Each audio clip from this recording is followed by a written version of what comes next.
আমার পাগল মন ওই মদিনার প্রেমে পড়েছে। আমার পাগল মন ওই মদিনার প্রেমে পড়েছে। ওই মদিনা এই মনকে, ওই মদিনা এই মনকে বন্দি করেছে। আমার পাগল মন ওই মদিনার প্রেমে পড়েছে। আমার পাগল মন ওই মদিনার প্রেমে পড়েছে। জানি না ওই মদিনায় কি আছে মধু, মদিনা মদিনা বলে কান্দি যে শুধু।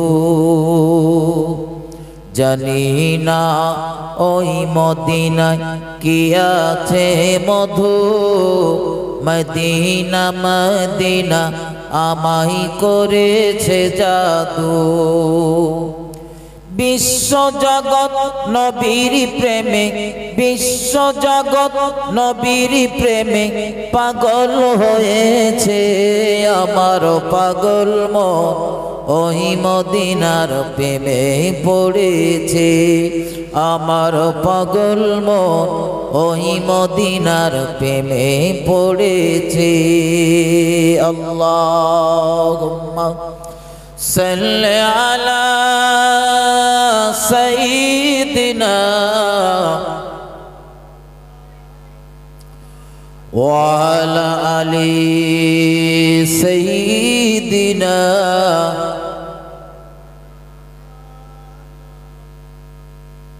ও যার কদম চুমে ধন্য আরশ, ও যার কদম চুমে ধন্য আরশ, সিদরাতে মুনতাহা। মারহাবা মারহাবা বলো, মারহাবা মারহাবা। যার কদম চুমে ধন্য আরশ, সিদরাতে মুনতাহা। মারহাবা মারহাবা বলো, মারহাবা মারহাবা। দয়ার নবীর মিরাজ রাতে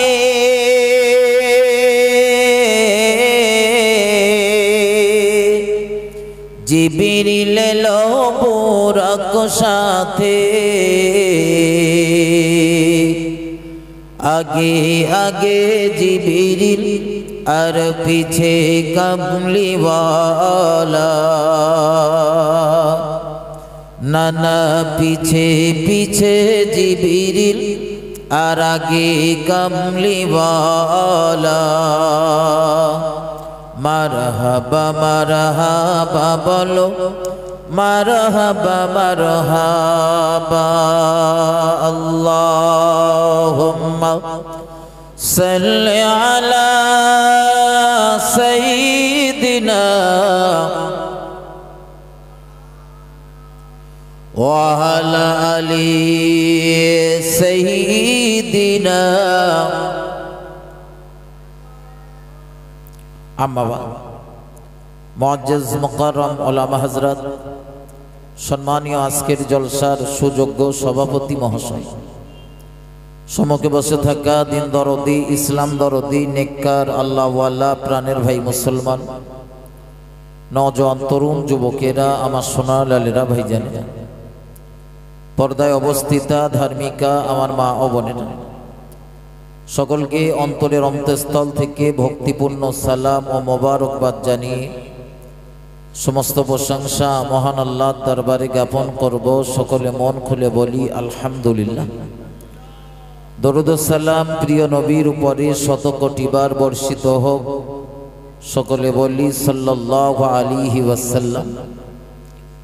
মাগরিবের নামাজের পর থেকে একাধিক মুখে বহু তথ্যভিত্তিক অজনসিহাত আপনারা শুনেছেন। বিশেষত আমার শিক্ষক হযরত মাওলানা মুফতি গাজী রজব আলী সাহেব, তার মুখ থেকে দীর্ঘ সময় আপনারা আলোচনা শুনেছেন। আমি বক্তৃতার প্রারম্ভে সূচনা লগ্নে কোরআনে কারীমের ছোট্ট একটা আয়াতে কারিমা সঙ্গে রসুলের জবানে বর্ণিত ছোট্ট একটি হাদিসের টুকরা তেলাওয়াত করেছি। মহান আল্লাহ বলিয়ে নেন, আপনারা দোয়া করুন, সকলে বলুন আল্লাহুম্মা আমিন। তবে বক্তৃতার সূচনাতে আমি নিবেদন করছি, রাস্তাঘাটে, দোকান পাশারিতে, বাড়িতে যারা ইতস্ততা করছেন, যাই করছেন, একটু মেহরবানি করে মজলিসে বসুন, একটু আলোচনা করবার মতো একটা পরিবেশ তৈরি করে দেন। বক্তার বক্তৃতা ভালো হওয়ার জন্য দুটো জিনিসের প্রয়োজন হয়। এক, মাইক সেট থাকতে হয় খুব ভালো, তো মাইক সেট যা রয়েছে বদনাম করা যাবে না, যথেষ্ট ভালো সেট রয়েছে। দ্বিতীয়ত, বক্তার সামনে থাকা লাগে প্রচুর পরিমাণে শ্রোতা। আজকের মজলিসের দ্বিতীয় জিনিসটার বড্ড অভাব।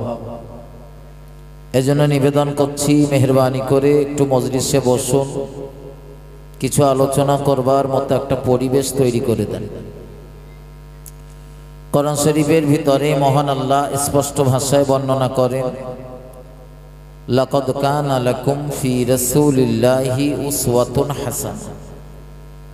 মহান আল্লাহ বলেন, জগৎবাসী, তোমাদের জন্য রয়েছে আমার রাসূলের মাঝে উত্তম আদর্শ। একটু মহব্বত করে বলুন সুবহানাল্লাহ। প্রিয় নবী সাল্লাল্লাহু আলাইহি ওয়াসাল্লামের আদর্শ হলো শ্রেষ্ঠ।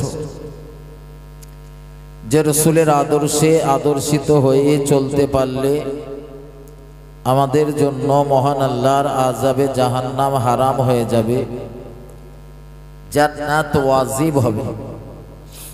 যে প্রিয় রাসূলের আদর্শে আদর্শিত হতে পারলে পৃথিবীর জমিনে আমরা ইজ্জত সম্মান প্রাপ্ত হব এবং মৃত্যু পরবর্তীকালীন জিন্দেগিতে আমরা সফলতা লাভ করব। কিন্তু অত্যন্ত দুঃখের সঙ্গে বলতে গেলে বলতে হয়,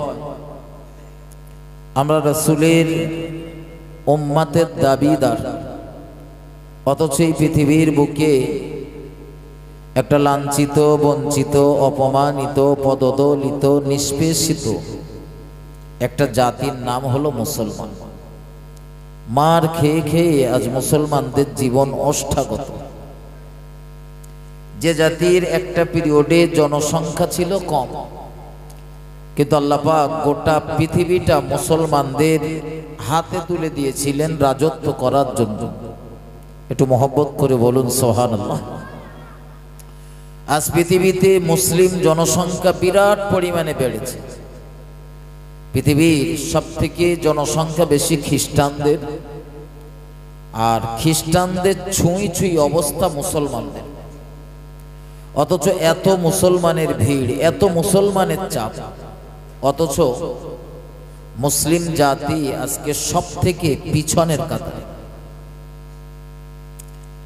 আমাদের ভারতবর্ষের যে সাচার কমিটির রিপোর্ট দিয়েছিল, এই রিপোর্ট যদি আপনি ফলো করেন তো দেখবেন আমরা মুসলমানেরা পিছিয়ে পড়ার যেটা মূল কারণ, সেই মূল কারণটা হলো আমরা শিক্ষা থেকে পিছিয়ে।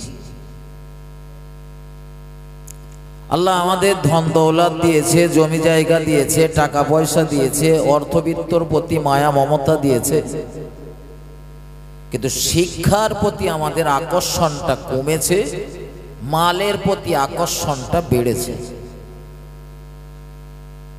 প্রিয় নবী সাল্লাল্লাহু আলাইহি ওয়াসাল্লাম যে শিক্ষা আন্দোলন করেছিলেন, জাতি যাতে ইজ্জত সম্মান প্রাপ্ত হয়, জাতি যাতে সফলতা লাভ করে, অথচ জাতির দুর্দিনের মূল কারণ হলো জাতি সেই শিক্ষা থেকে পিছিয়ে গিয়েছে।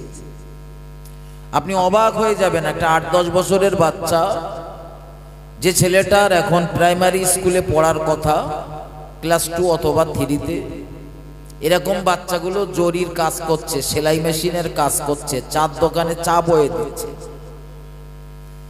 দরকার ছিল এই গোলাপের পাপড়ির মতো ফুটফুটে এই বাচ্চাগুলোরে শিক্ষা দিয়ে সুশিক্ষায় শিক্ষিত করা। কিন্তু আমরা 500 টাকার জন্য, 200 টাকার জন্য ব্যাটারারে দিছি সেলাই মেশিনের কাজ। শিক্ষার থেকে করেছি তাকে বঞ্চিত। এই ছেলেটাই একটু বড় হলে যখন বাপ মারা চেনবে না, বাপ মার খেতে দেবে না, আসলে তার চেনাই নিত, তারে তো চিন গেছি শুধু মাল টাকা, সারাটা জীবন টাকা চিনিয়েছি। তো বাপ আর মার যখন বয়স হয়েছে, বৃদ্ধা অবস্থাতে ওদের পিছনে কিছু খরচাপাতি করার দরকার। ও তো মার বাপ কি জিনিস তখন ভালো বোঝে না, ও তখন ভালো বোঝে টাকাটাকে, কারণ গুড় ডিম ভাঙিনি তখন থেকে আমরা ওদের টাকা শিনিয়েছি। এই টাকার মায়ায় পড়ে আমার দেশের কিছু মানুষ দেখবেন পিতামাতারও খেদমত করে। ঠিক বলতেছে না ভুল বলতেছি? বাপের অসুস্থতা, 10 টাকার ওষুধ কিনতে হবে, সেই 10 টাকা দিতে কেউ তখন হিসেব নেবে। তোমার তো 4টে ছেলে, তা রোজ আমি দেবো কেন? রোজ আমি দেবো কেন? তার মানে মালের মায়া ওর আসে না নেই? কথা বলে দরকার ছিল কি আর আমরা দিয়েছি কি? দোষ শুধু বাচ্চাদের দিলে হবে না, দোষ আমাদেরও কম নেই। বলো হযরত, আজকের এই মেহফিল, বাজারটাতে কি পরিমাণ ভিড়, আর মেহফিলে কটা লোক। তার মানে আমি চলবো, আমি ধান চাষ করে নিশ্চয়ই গমের আশা করা যায় না। চাষ করব ধান, তো ধান পাবো। আর আপনাদের এলাকা তো জলকার এলাকা, তাই না? সব রকম আছে না? তো জলকার এলাকা যদি হয় খুব ভালোই হলো। আপনি ফেলেছেন সাদা মাছ, তা আপনি কি আর দামি দামি শিঙি, মাগুর, কই এইসব পাবেন বলে মনে হয়? ফেলেছেন তো সামান্য কটা টাকা সাদা মাছ। এজন্য নিজে সচেতন হতে হবে, নিজেদের সচেতন হতে হবে, বাচ্চাগুলো লেখাপড়া শেখাতে হবে।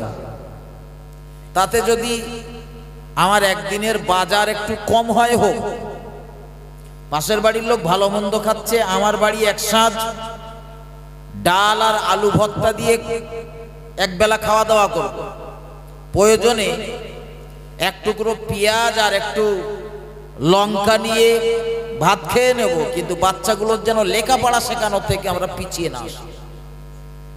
যদি এসেছি তো জানবেন আজ এই যা ঘোর দুর্দিন, আরো ঘোর দুর্দিন আসবে আমাদের সমাজে। আল্লাহর হাবিব সাল্লাল্লাহু আলাইহি ওয়াসাল্লাম প্রত্যেক মুসলিম নরনারীর জন্য জ্ঞান অর্জন করা ফরজ বলেছেন। অত্যাবশ্যক, অবশ্যই পালনীয়। নামাজ পড়া যেমন ফরজ, রমজানের রোজা রাখা যেমন ফরজ, জ্ঞান অর্জন করাও ঠিক তেমন ফরজ। কিন্তু আমার জাত, আমার কওম, আমার রাসূলের উম্মতেরা সেই শিক্ষা থেকে পিছিয়ে।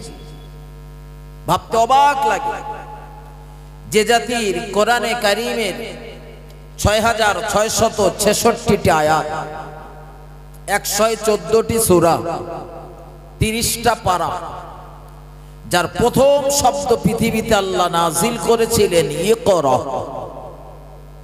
ইকরা মানে ব্যবসা কর, জল কর, চাষবাস কর, সেলাই মেশিনের কাজ শেখাও, বাচ্চাগুলোর জন্য খবরদার লেখাপড়া শেখাতে পাঠিও না, তাই নাকি বলেন?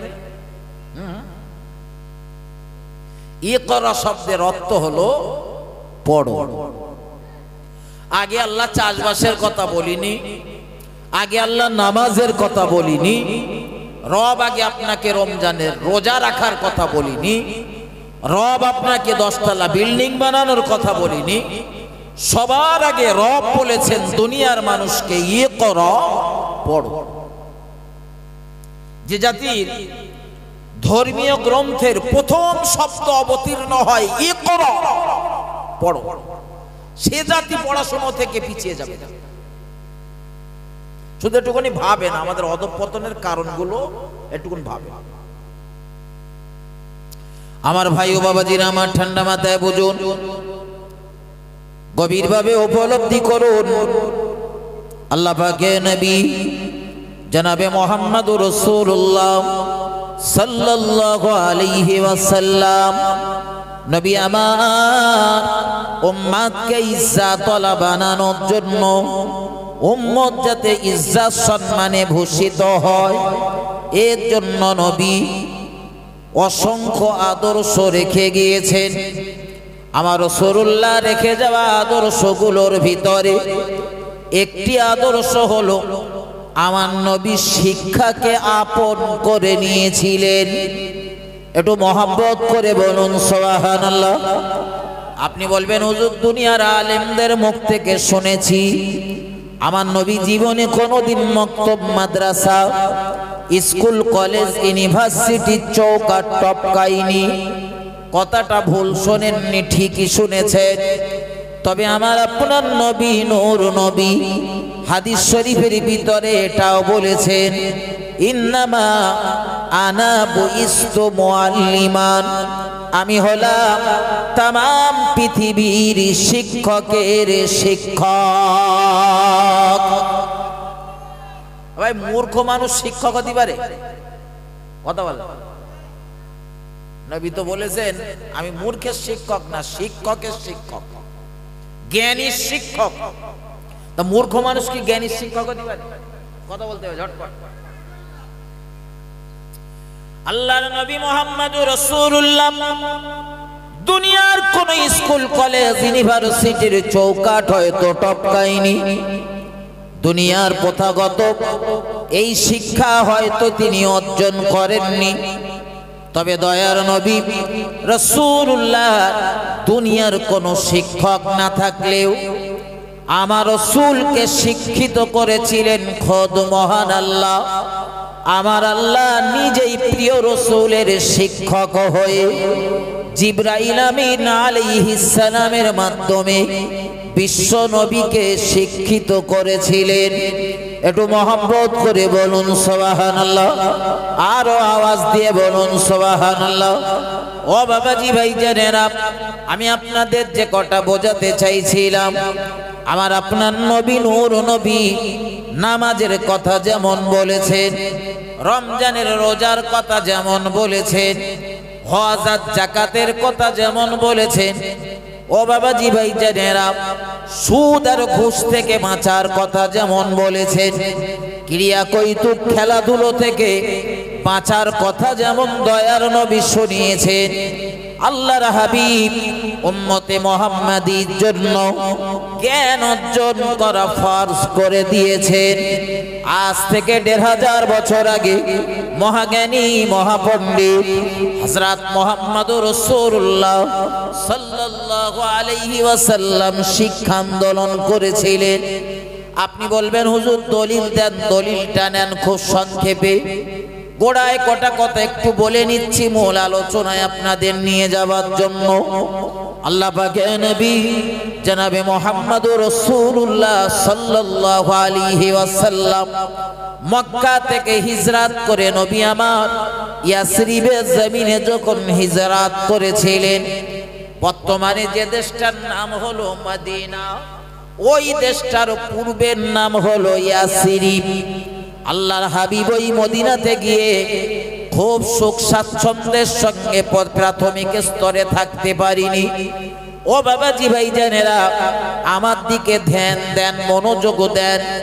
আল্লাহর হাবিব হযরত মুহাম্মদুর রাসূলুল্লাহ সাল্লাল্লাহু আলাইহি ওয়াসাল্লাম আল্লাহর দ্বীনকে রক্ষা করার জন্য, বাঁচানোর জন্য, হেফাজত করার জন্য মুসলমানদের নিয়ে সর্বপ্রথম যে জিহাদের ময়দানে দাঁড়িয়েছিলেন, ওই জিহাদের ময়দানটার নাম হলো বদরের যুদ্ধ। আমার ভাই ও বাবাজি, এই ইতিহাস আপনাদের মুখস্থ আমি বলবো না, শুধু যে পয়েন্টটা না বললে বোঝাতে পারবো না ওই পয়েন্টটা মাথায় ঢোকান। আল্লাহ পাকের নবী মুহাম্মদুর রাসূলুল্লাহ সাল্লাল্লাহু আলাইহি ওয়াসাল্লাম মদিনার জমিন থেকে যখন তিনি পার হয়েছিলেন, বদরের ময়দানের দিকে রওনা হয়েছিলেন, প্রিয় নবী সাল্লাল্লাহু আলাইহি ওয়াসাল্লামের সঙ্গে মুসলিম মুজাহিদের সংখ্যা ছিল ৭০০ জন। কতজন? ৭০০। কিন্তু বদরের ময়দানে আমরা আলেমদের মুখে শুনি যে যুদ্ধ করেছিল মাত্র ৩১৩ জন। বার হয়েছে ৭০০, কিন্তু যুদ্ধ ৩১৩ করবে। যে যে যে সব পালিয়েছে। ভাই এই পথে বার হয়ে বহু মানুষ বাহানা দেখিয়েছে, বহু ব্যক্তি বাহানা দেখিয়েছে।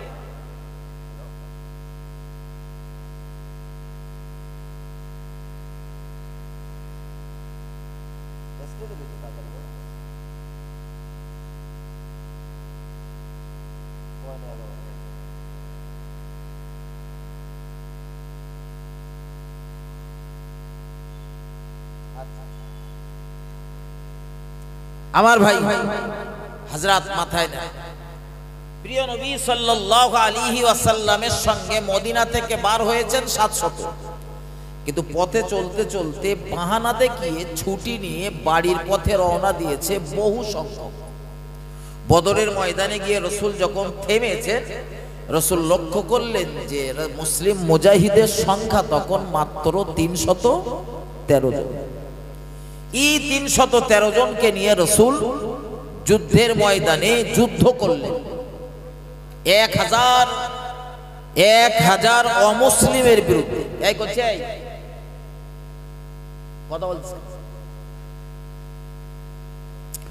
আমার ভাই ও বাবাজির আমার, ঠান্ডা মাথায় বুঝুন, গভীরভাবে উপলব্ধি করুন। বদরের ময়দানে দিনে নবী রাসূলুল্লাহ সাল্লাল্লাহু আলাইহি ওয়াসাল্লাম এই 313 জন মুসলিম মুজাহিদকে নিয়ে যুদ্ধ শুরু করেছিলেন।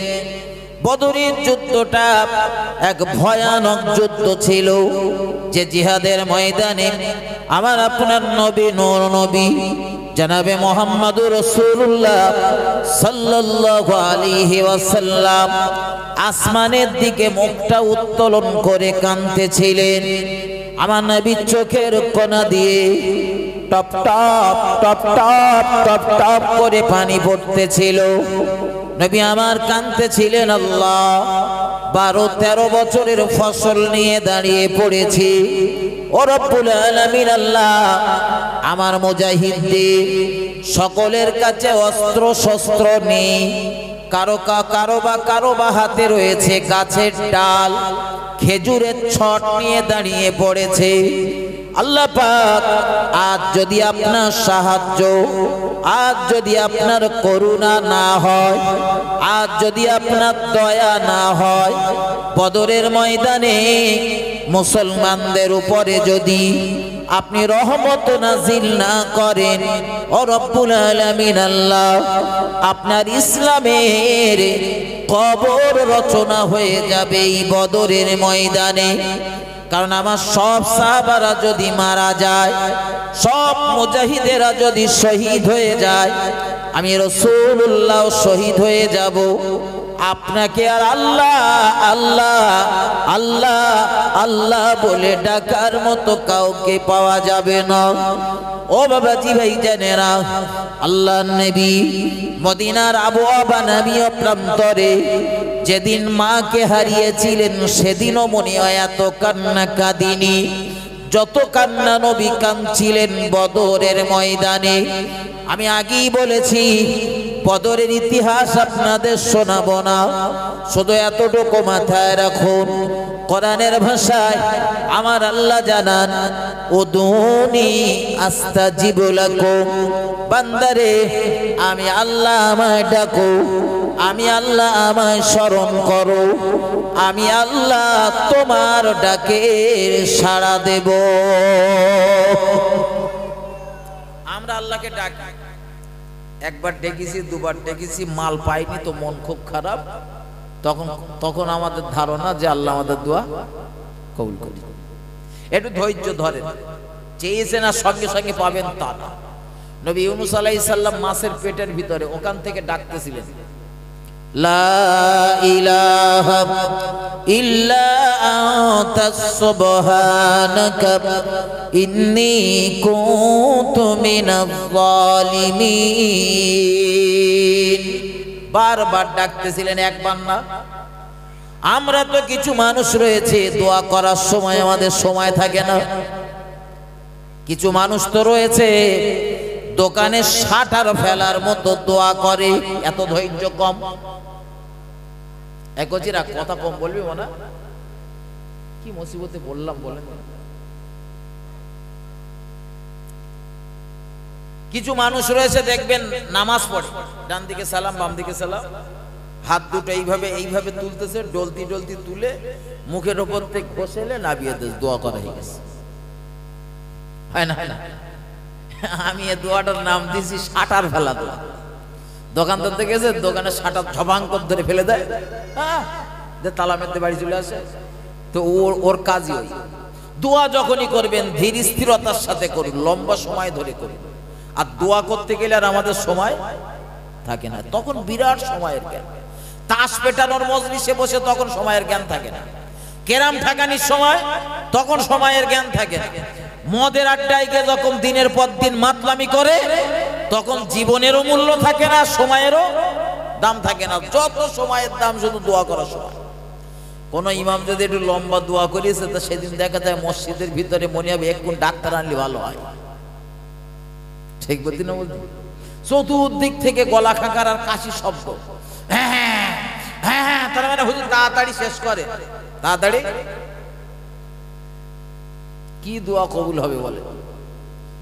হযরত নবী ইউনূস আলাইহিস সালাম দোয়া করলেন, আমার আল্লাহ নবী ইউনূসের দোয়া 40 দিন পর কবুল করেছিলেন। আমি দোয়া করতেছি যেন এখন দোয়া কবুল হলি, বল বল ভালো। আল্লাহর নবী আইয়ুব আলাইহিস সালাম, যাদের জীবনে কোনো গুনাহ নেই, কোনো ভুল নেই, কোনো ত্রুটি নেই, কোনো অন্যায় নেই, হযরত নবী আইয়ুব আলাইহিস সালাম দোয়া করেছেন আল্লাহর দরবারে। আমার আল্লাহ 18 বছর পর হযরত নবী আইয়ুব আলাইহিস সালামের দোয়া মঞ্জুর করেছিলেন। আমাদের আদি পিতা হযরত নবী আদম আলাইহিস সালাম দোয়া করেছিলেন আল্লাহর দরবারে, আবার আল্লাহ তার দোয়া মঞ্জুর করেছিলেন।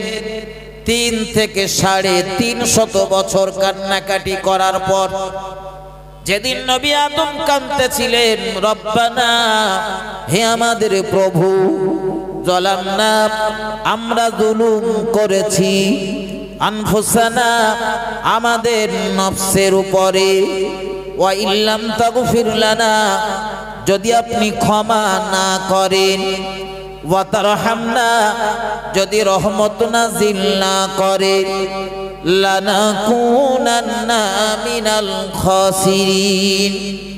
রব্বুল আলামিন, আপনি যদি আমাদের ক্ষমা না করেন, আমাদের প্রতি রহমত নাযিল না করেন, আমরা ক্ষতিগ্রস্তদের দলভুক্ত হয়ে যাব।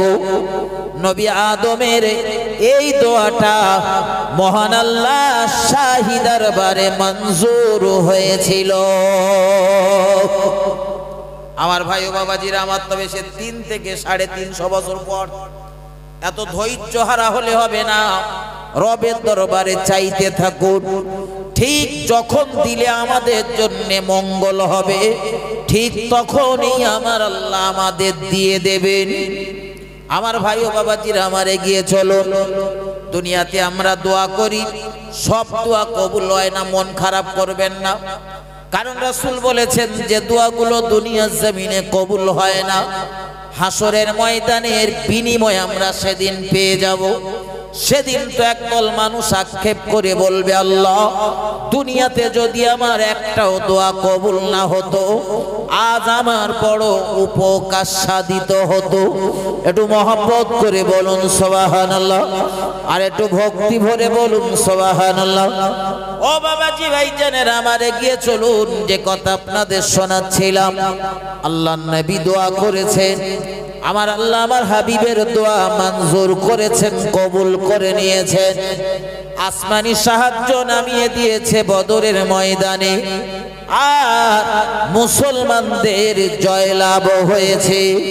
একটু মহব্বত করে বলুন সুবহানাল্লাহ, আরো জোরে বলুন সুবহানাল্লাহ। আমার ভাই, এ পর্যন্ত মাথায় রাখুন, এবারে মূল আলোচনাতে চলুন। আল্লাহর নবী মুহাম্মদুর রাসূলুল্লাহ তিনি লক্ষ্য করলেন এই বদরের জিহাদের ময়দানে বদরের যুদ্ধের ময়দানে বিশ্বনবী মুহাম্মদুর রাসূলুল্লাহর বাহিনীর হাতে অনেকগুলো অমুসলিম যুদ্ধবন্দী তারা আটক হয়েছে। যারা অমুসলিম তাদের বন্দী করা হয়েছে। দয়ার নবী রাসূলুল্লাহ কি সুন্দর তার আচরণ, কি সুন্দর তার ব্যবহার। প্রিয় নবী সাহাবাদের ডেকে বলছিলেন, সাহাবারা যুদ্ধবন্দীদের সঙ্গে এদের সঙ্গে যেন খবরদার তোমরা খারাপ আচরণ করো না। তোমাদেরও যদি খাওয়া হয় ওদেরও যেন খাওয়া দেওয়া হয়। তোমাদের আরামের বিছানার ব্যবস্থা যদি হয়ে যায় ওদেরও যেন আরামের বিছানার ব্যবস্থা হয়ে যায়। ও বাবাজি ভাইজানেরা, এজন্যই তো মহান আল্লাহ কোরআন শরীফের ভিতরে প্রিয় রাসূলের আরো একটা সার্টিফিকেট দিয়েছেন, ওয়ামা আরসালনাকা ইল্লা রাহমাতাল লিল আলামিন। জগৎবাসী তোমাদের জন্য আমার নবীকে রহমত স্বরূপ পাঠানো হয়েছে। আরো একবার বলুন সুবহানাল্লাহ। আমার ভাই ও বাবাজিরা, আমার রাসূলের চরম দুশমনদের সঙ্গে আমার নবীর আচরণ কেমন মাথায় ঢোকান। আমরা আমাদের শত্রুরা যদি একটু বিপদে পড়ে আনন্দিত হই, উল্লাসিত হই, আল্লাহর নবী শত্রুদের সঙ্গেও ভালো ব্যবহার করতে বলছেন। সবশেষে প্রিয় নবী সাল্লাল্লাহু আলাইহি ওয়াসাল্লাম সাহাবাদের সঙ্গে আলোচনা করলেন, ও আমার সাহাবারা, এই যুদ্ধবন্দীদের সঙ্গে আমরা কি করব? এদের ধরে রেখে দেব না ছেড়ে দেব? আলোচনা আপনাদের মুখস্থ বলবো না, শেষ পয়েন্টটা মাথায় নেন। রাসূলের সাহাবাদের সঙ্গে আলোচনায় সিদ্ধান্ত হলো, ইয়া রাসূলুল্লাহ, ইয়া হাবিবাল্লাহ, হুজুর কিছু অর্থের বিনিময়ে এই বন্দীগুলোর মুক্ত করে দেন।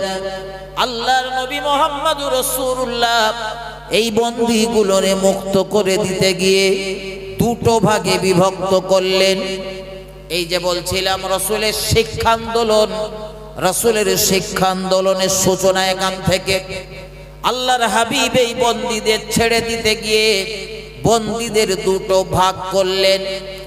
এক ভাগে রয়েছে মূর্খ যারা লেখাপড়া জানে না, আর অন্য আর একটা ভাগে রয়েছে যারা লেখাপড়া জানে, শিক্ষিত তাদের।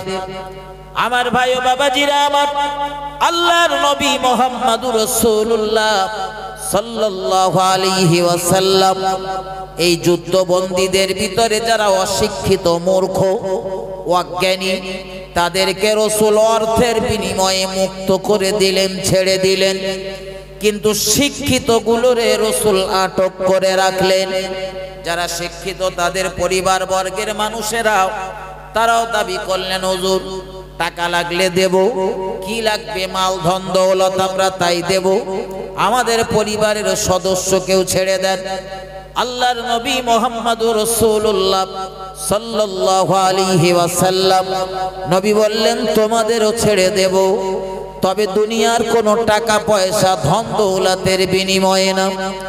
আল্লাহর নবী মুহাম্মদুর রাসূলুল্লাহ সাল্লাল্লাহু আলাইহি ওয়াসাল্লাম একটা শর্ত দিলেন। মুহাম্মদুর রাসূলুল্লাহ বললেন, শিক্ষিতরা, তোমরা যদি মুসলমানের ঘরের বাচ্চাগুলোরে, মুসলমানদের ছেলে মেয়েদের এক একজন যদি ৮-১০ জন করে দায়িত্ব নাও, আর ওদের যদি লেখাপড়া শিখিয়ে দাও, অক্ষর জ্ঞান করিয়ে দাও, আমি মুহাম্মদুর রাসূলুল্লাহ সাল্লাল্লাহু আলাইহি ওয়াসাল্লাম বলছি তোমাদেরও মুক্ত করে দেব। একটু মহব্বত করে বলুন সুবহানাল্লাহ, আরো আওয়াজ দিয়ে বলুন সুবহানাল্লাহ। আমার ভাই ও বাবাজিরা, আমার আলোচনা মাথায় ঢোকান যে রাসূল শত্রুদের কাছ থেকেও শিক্ষা নিয়ে উম্মতকে শিক্ষিত করতে চেয়েছেন। এজন্যে উম্মত যাতে ইজ্জতওয়ালা হয়, উম্মত যাতে বেউজ্জতির হাত থেকে বেঁচে যায়, সেই জাতি কেন আজ লেখাপড়া থেকে, শিক্ষা থেকে পিছিয়ে থাকবে? আমরা লেখাপড়া থেকে, শিক্ষা থেকে পিছিয়ে থাকলেও প্রিয় নবী মুহাম্মদুর রাসূলুল্লাহ সাল্লাল্লাহু আলাইহি ওয়াসাল্লামের সাহাবারা রাসূলের রেখে যাওয়া এই আদর্শগুলোরে আঁকড়ে ধরেছিলেন। এজন্যই তো নবী সাহাবারা কোনো কাজে হাত দিলেই আল্লাহ তাদের সফল করে দিতেন। একটু মহব্বত করে বলুন সুবহানাল্লাহ। আজকে যে ফিলিস্তিনে যুদ্ধ হচ্ছে, তুমুল যুদ্ধ চলতে 100 দিনের উপরে, এত রক্তক্ষয়ী সংগ্রাম চলছে। একটা পিরিয়ড ছিল যে পিরিয়ডে রাসূলের সাহাবাদের হাতে এই দেশটা এসেছিল। বিনা রক্তক্ষয়ী সংগ্রামে, বিনা লড়াইতে এ দেশ মুসলমানদের হাতে এসেছিল। শর্ত, তারা রাসূলের আদর্শগুলো ফলো